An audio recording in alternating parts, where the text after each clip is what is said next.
Hello, I'm Jared Goyette, and welcome to Wrap Up Weekly, where we report on the most important news that happened over the past week. In this episode, you'll see The Lion Awakens, Israel's operation against Iran and what it means for Ukraine. Military factories are burning all over Russia. What exactly did the Ukrainian armed forces hit? Russia hits 1 million casualties in its war against Ukraine.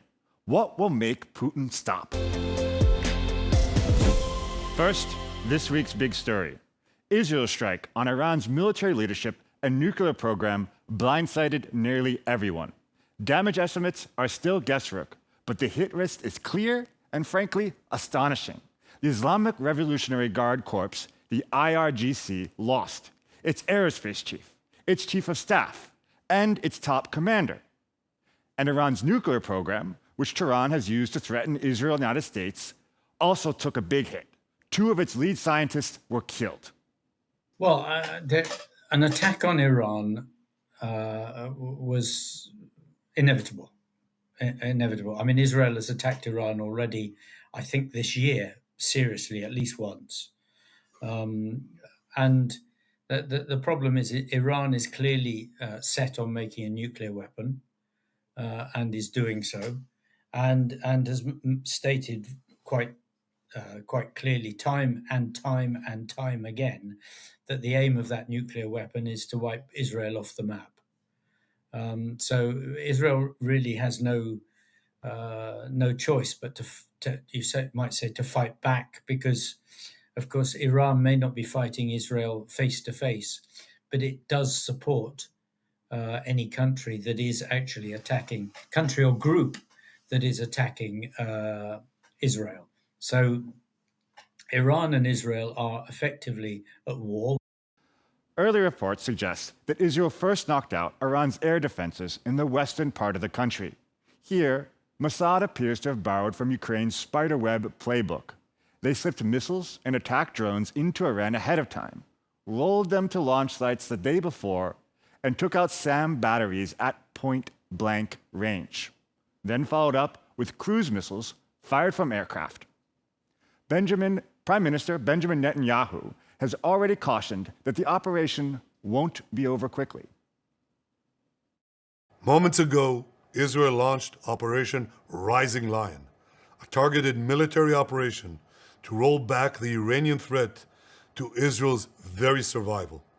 This operation will continue for as many days as it takes to remove this threat. Iran is gearing up to produce 10,000 of those ballistic missiles within 3 years. Now just imagine 10,000 tons of TNT landing on a country the size of New Jersey. This is an intolerable threat. It too must be stopped. And Iran's response? The first salvo, hundreds of attack drones fired towards Israel, failed. Reuters reports most were shot down over Jordan airspace. Iran then followed up with a missile attack. Again, most were intercepted, though not all. Israel's ambulance service reported that 34 people were injured on Friday night in the Tel Aviv area. Police later said that 1 person had died, while another 2 people were confirmed killed in a direct hit on central Israel Saturday morning. Inside Iran, the streets are restless. Thousands turned out in big cities, demanding a tougher response. Analysts warn that the leadership's hesitation could spark revolt, even among its loyal base. Why does this matter to everyone in Ukraine? Simple. Iran is one of Russia's 2 most important allies, the other being North Korea, and the partnership is more than just diplomatic formalities. Tehran ships Moscow thousands of Shahed attack drones, the same UAVs that pound Ukrainian cities week after week. It's true that Russia now assembles many of those in-house, but the Iranian pipeline still flows. Iran has also sent Russia hundreds of thousands of mortar rounds, while Moscow returns the favor by helping Tehran inch closer to a nuclear weapon, a project Iran insists that it doesn't need, yet keeps pursuing. We've got some sort of agreement with Russia that is probably about giving them the nuclear weapon, nuclear technology from Russia, in exchange for thousands and thousands of drones and missiles. So, I mean, when you have a pact with the devil, it doesn't make sense if that pact is actually giving you what you want, because this is exactly what Iran has done. I mean, it's made a pact with the Russian devil. You give me nuclear power, nuclear weapon technology, and we will give you all the stuff you need to fight the war. So there's no sense in them stopping any relationship with Russia until they have that weapon. And in fact, if they stop the relationship with Russia, I would worry from that day on that they've got the weapon. Remembering they also need somewhere to test it, and I don't think they're going to test it in Iran, because although it looks like a nice big sort of empty place, it's actually quite well populated, with a considerable increase in population year on year. So it's not a spot for. It's not got big empty spots like somewhere in the Stans or in Siberia where you can test a weapon. Now, on to Russia's war in Ukraine. This week brought some important developments. Ukraine's new unmanned system force hit the Russian Radio Engineering Research Institute, Progress, in Cheboksary. At least 2 drones struck the plant, touching off a major fire, according to Ukraine's general staff. Why does that matter?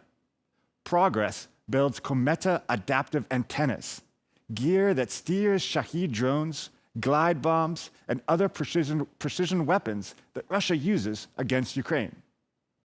Industrial complex facility where antennas for Shaheds were manufactured was hit as part of the efforts to reduce the enemy's ability to manufacture air attack weapons. On the night of June 9th, units of the Ukrainian Armed Forces Unmanned Systems Forces, in cooperation with other components of the Ukrainian Defense Forces, struck the facilities of GSC Vinir Progress, LLC ABS Electra, in the city of Cheboksary in the Chuvash Republic, Russian Federation. From a publication of the Ukrainian Stratcom on Telegram. Overnight in Tatarstan, the air raid sirens droned for 6 hours. By dawn, Kazan's social feed were filled with videos of a big fire. Locals posted images of thick black smoke rising near weapons depots and claimed that the Kazan state gunpowder plant had been hit. Residents said that something keeps exploding. Now, on to a different city with the same theme. Ukrainian drones struck the gunpowder works in Kotovsk again. That plant makes explosives and propellant for everything from rifle rounds to mortar shells. Ukraine's unmanned system force has hit it before, and according to Kyiv, these strikes on Russian arms factories will keep coming. The security service of Ukraine strikes and will continue to strike the enemy even where they believe themselves to be untouchable. We are working to surprise them with new operations just as painful as Operation Spiderweb. In full accordance with the laws and customs of war, we targeted entirely legitimate military objectives, air bases and aircraft used to bomb our peaceful cities. What we are doing is real demilitarization of the Russian Federation. Vasyl Maluk, Lieutenant General, Head of the Security Service of Ukraine. Moscow's reply, as usual, to hammer civilians. Just after midnight on June 10th, Russia launched a mixed barrage, 322 drones, missiles, and glide bombs, most of them aimed at Kyiv, here. Air defenses knocked out 220 and jammed 64, but debris still hit 7 of the capital's 10 districts, setting homes, cars, and warehouses on fire. Always is betting on the quantity of drones and plans to continue the war for as long as it is allowed to, while simultaneously trying to justify its terror against Ukraine's civilian population by blaming Western mistakes, NATO expansion, and that Russia isn't being heard. Moscow plans to circumvent sanctions by imitating diplomacy. Andriy Kovalenko, head of Ukraine's Center for Countering Disinformation. Meanwhile, things are still going badly for the Russians at the front in terms of losses. Ukraine's general staff now puts Russian dead and seriously wounded at 1 million.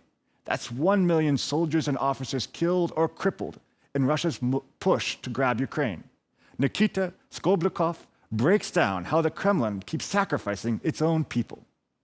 In the full-scale war against Ukraine, Russia has lost over 1 million soldiers, killed and wounded, according to the General Staff of Ukraine's armed forces. In its 34 years of existence, the Russian Federation has participated in several armed conflicts, but none have seen losses on this scale. Transnistria, both Chechen campaigns, and the war with Georgia are incomparable to the casualties in the war against Ukraine. 1 million exceeds the entire regular Russian army's strength before the full-scale invasion. According to the International Institute for Strategic Studies, in 2022, it numbered about 900,000 personnel. The Russian Federation, unfortunately, employs tactics from World War II, known as Zhukovshchina, or what the Russians themselves call, "We won't spare any cost, women will bear more." The aggressor country's total mobilization reserve is around 20 million, so claiming that Russian command values the lives of its servicemen is completely contrary to the nature of their combat operations, namely the tactics of meat grinder assaults or banzai attacks. Over 3 years of war against Ukraine, Russia has lost thousands of elite servicemen. According to the BBC, this includes main intelligence directorate special forces, airborne troops, special operations forces, pilots, and Marines, units that form the Army's core. Their training took years and millions of dollars. The BBC estimates that the 155th Marine Brigade of the Pacific Fleet alone lost about 2,500 personnel, roughly 80% of its strength. Russia has lost at least 10 generals and over 500 lieutenant colonels and colonels. Analysts believe that without elite units and its officer backbone, the Russian army has significantly lost manageability and combat coordination. There's plenty of cannon fodder. Combat-capable units are virtually gone. The latest glaring example is the deployment of an FSB regiment to the Kramatorsk front. That was a bold line under the combat capability of the Russian Federation's armed forces. To replace the army's elite, the Kremlin has had to rely on hundreds of thousands of civilians and convicts promised freedom for fighting. According to Ukraine's Foreign Intelligence Service, mass recruitment of prisoners reduced Russia's prison population to a historic low of about 350,000 in 2024. The agency estimates that 140,000 to 180,000 convicts are participating in combat operations. Идет рекрутинг, я бы это так назвал, в... Recruitment is happening at various levels in places of detention. Not only in colonies and prisons, but also when a person becomes an accused during investigations, when they realize they've committed a crime, and they're told, go to the front, you'll be free, but you must fight. This especially applies to criminals facing serious sentences. Despite Putin's claims that Russia doesn't need foreign mercenaries, its army clearly lacks sufficient forces. The Kremlin is thus involving North Korean soldiers and mercenaries from other countries. According to important stories, over 1,500 foreigners may have been recruited in Moscow alone in a year. Recruitment centers are scattered across Russia, their exact number impossible to determine. Foreign citizens are offered jobs in Russia, then sent to military camps from which escape is impossible. According to Chinese prisoners of war, these camps lack electricity and water, provide food once a day, offer no translators, and all documentation and orders are in Russian. In that place, besides me, there were about 20 others who came to register, all of different nationalities, likely from Central Asia, Kazakhstan, other countries. Only an approximation. There were also people from Ghana, Arabic-speaking individuals, and probably from Iraq. Such recruitment methods cannot enhance the armed forces' combat capability. The number of wounded in the Russian army is so high that they are denied hospitalization and sent to assault Ukrainian positions. I asked guys on the street. Here are guys standing with crutches, with canes, including me. Faces are barely visible, of course. We're going to fight the enemy. With Category D, they send everyone. Legless, armless, on crutches, blind, disabled. It's annihilation, simply, of us. They've arranged a genocide. The 3 days Russia planned to capture Ukraine have stretched into over 3 years. During this time, the Kremlin has lost a significant portion of its armaments. According to Ukraine's General Staff, nearly 11,000 tanks, over 22,000 artillery systems, and more than 51,000 vehicles have been destroyed. Losses have forced the Kremlin to empty warehouses in Siberia, per the UK Ministry of Defense. However, much of this equipment is in poor condition due to inadequate maintenance. Even this equipment is running out. Previously, there were mortars, towed artillery, self-propelled artillery, tanks, now mostly military trucks. Soldiers often have to procure their own weapons. Сейчас российская армия во многом существует. The Russian army now largely operates on self-sufficiency. Contract soldiers are paid large sums, which they spend on themselves, including buying transport, and they make do with a small amount of armored vehicles on the front. When recruits are enlisted, they're distributed across the front, joining existing units with some equipment, where they settle in, assimilate, and replenish those units.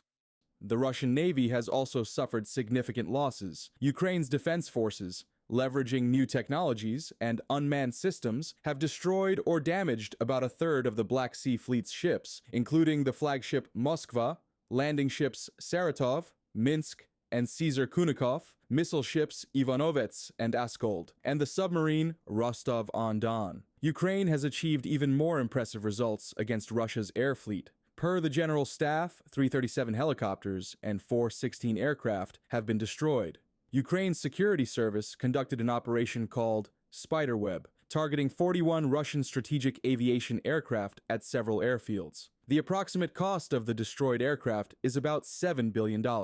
The American outlet Clash Report calls the SBU operation unprecedented in cost effectiveness. In terms of cost effectiveness, Ukraine's June 1st, 2025 sabotage operation has few equals. A single FPV drone used by Ukraine can cost as little as $300 to $600. In contrast, a modernized Russian Tu-95MS strategic bomber is valued at $100 million plus. This is over 100,000x cost gap from a publication by Clash Report on X. Recognizing the effectiveness of unmanned systems on the battlefield, Ukraine is scaling up this direction. This approach preserves soldiers' lives, efficiently destroys costly enemy equipment and personnel, and delivers precise strikes on military targets in Russia. According to Ukraine's Ministry of Defense, in 2024, the ministry, together with the State Special Communications Service, procured over 1.5 million drones. In 2025, this figure is planned to increase to 4.5 million units, reported by Nikita Skoblikov, UATV News. And the peace negotiations? Kyiv says real talks can only begin after the shooting and attacks stop. Foreign Minister Andriy Sybiha doubts that there's any point in meeting again until Moscow proves that that's something it can do.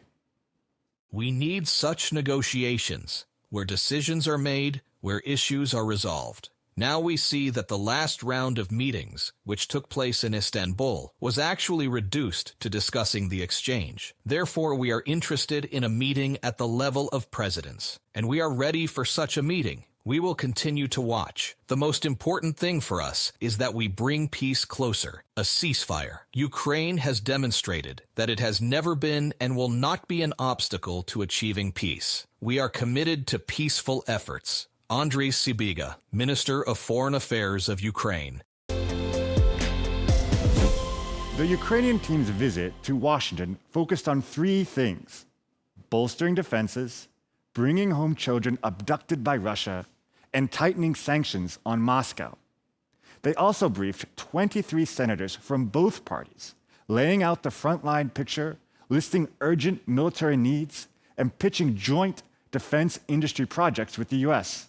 My colleagues have the details. Russia is not preparing for peace, but for continued aggression. Ukrainian Deputy Minister of Defense Serhiy Boyev and Deputy Head of the President's Office Pavlo Palisa briefed US senators on the Kremlin's true intentions. The Ukrainian delegation shared key intelligence information and urged continued vigilance and resolve in supporting Ukraine. Russia purchases machinery. Russia purchases machinery components for use and ammunition materials from China. In return, Russia sells China advanced military aircraft, hundreds of aircraft engines, and armored vehicles. The same goes for Iran and North Korea. Moscow sends dozens of aircraft, helicopters, and advanced missile technology to Iran, and Pyongyang provides Russia with millions of artillery rounds, delivery systems, drones, and ballistic missiles. The weapons that Russia and its allies produce today are directed against Ukrainians. However, tomorrow, these weapons may make their way to other parts of the world and be used against soldiers from the US or from from one of the militaries of all partners. According to Pavlo Polisa, the key is to strike at the source of Russia's war machine, that is, to impose even tougher sanctions. Polisa highlighted that the SBU's spiderweb operation marked a new level of warfare effectiveness, disabling 41 Russian aircraft in just 1 hour. Ukraine's top priority remains air defense. Our first priority is air defense systems and the ammunition and rockets for air defense. First of all, to protect our territory, our cities, and our objects of critical infrastructure from the sky. And of course, we still need to keep our platforms, those we receive from our partners, operational. So we need some parts to maintain them, and of course, artillery rounds. Presidential sanctions advisor Vladislav Vlasiuk stated that despite sanctions on Russia's energy sector, it earned nearly $600 billion from oil exports between 2022 and 2024. Using the financial sector, including banks and cryptocurrencies, Russia continues to circumvent restrictions and source foreign components for its weapons. The Ukrainian side emphasized again, Putin is deceiving the world, buying time, manipulating the situation to avoid American sanctions. The Kremlin has no intention of stopping the bloodshed. Head of the President's office, Andriy Yermak, briefed senators on the ongoing negotiations for a just and lasting peace. He emphasized that Ukraine did not start this war, but seeks to end it. Meanwhile, Russia is doing everything to prolong the conflict, using negotiations as a tool for further aggression. The stance of the Russian delegation at the talks is clear evidence of that. we are continue to fighting. We are continue to fight. We are able to achieve just and lasting peace. We account very much for continuous support of our partners, first of all, of United States. And I think the end of this war, the just and lasting peace, it's very important, not just for Ukraine, because we defend not just our freedom and independence, we defend Europe. We defend the free world on our continent. And this is very important to not lose, after more than 3 years, the faith that Ukraine is able to win this war. According to Ukrainian President Volodymyr Zelensky, the demands Russia outlined in its memorandum are ultimatums and cannot be accepted. He added that a ceasefire could be followed by a meeting between the two leaders, possibly with US mediation. Why ceasefire before the leaders' meeting? Because if we meet and there's no understanding, no desire for de-escalation or vision for how to end this, the ceasefire will collapse that same day. But if we see that dialogue is possible and that there's readiness to take real steps toward de-escalation, then the ceasefire can hold. In Zelensky's view, only increased sanctions pressure can force the aggressor to the negotiating table. US Special Envoy for Ukraine, Keith Kellogg, announced that a new sanctions package against Russia has already been prepared. The legislation, initiated by Senators Lindsey Graham and Richard Blumenthal, proposes a 500% tariff on imports from countries that continue buying Russian oil, gas, uranium, and other goods. Reported by Victoria Smirnova, UATV News. German Defense Minister Boris Pistorius visited Kyiv for talks with President Zelensky. Top of the agenda? Bolstering Ukraine's air defenses and co-developing long-range weapons. Pistorius also pledged a significant boost in Germany's military aid. In the planning stage, this has not yet been definitively decided, but there is the prospect of an additional amount of 1.9 billion euros. This will be available in the coming weeks and months once the decision is made in Parliament. Part of it will be used to finance the Long-Range Fires project. This means Germany will provide around 9 billion euros this year to support Ukraine. The EU is gearing up for a fight over its 18th Russian sanctions package, one of the toughest since the full-scale invasion, the Financial Times reports. To pass it, all 27 member states have to agree, but Slovakia and Hungary say they'll vote no. Both still rely on Russian energy and keep friendly ties with Moscow. Brussels has tangled with Budapest and Bratislava before, but the real unknown is where the EU's key ally, the United States, will land. Andriy Yermakhenko looks at where the Commission hopes to pack its 18th sanction package against Russia.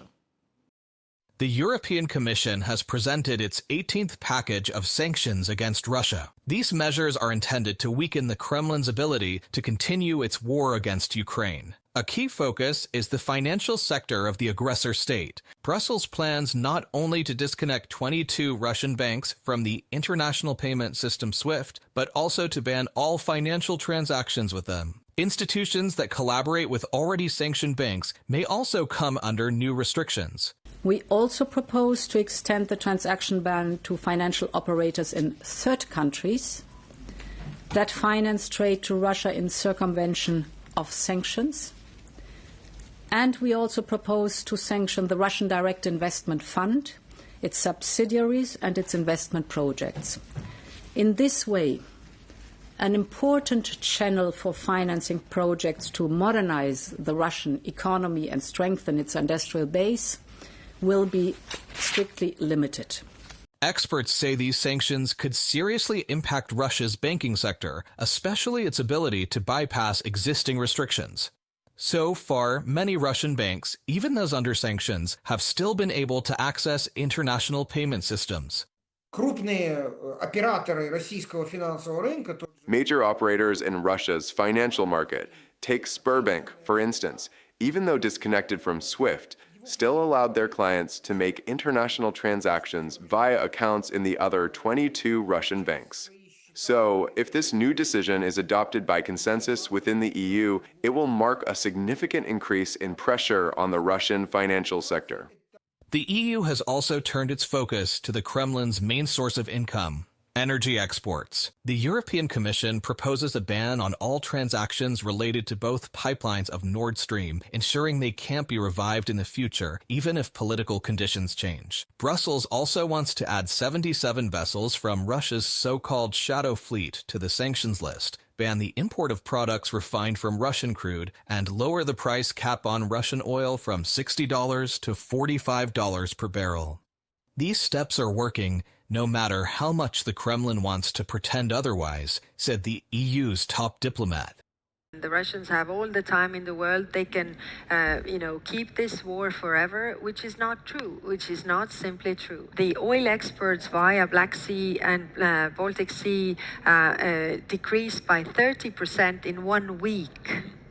So showing that it actually has an impact. And what the intelligence tells is that now the sanctions will hit more the supply chains, transaction ban and much stronger steps. Kiev is urging partners to go even further, calling for the oil price cap to be lowered to $30 per barrel.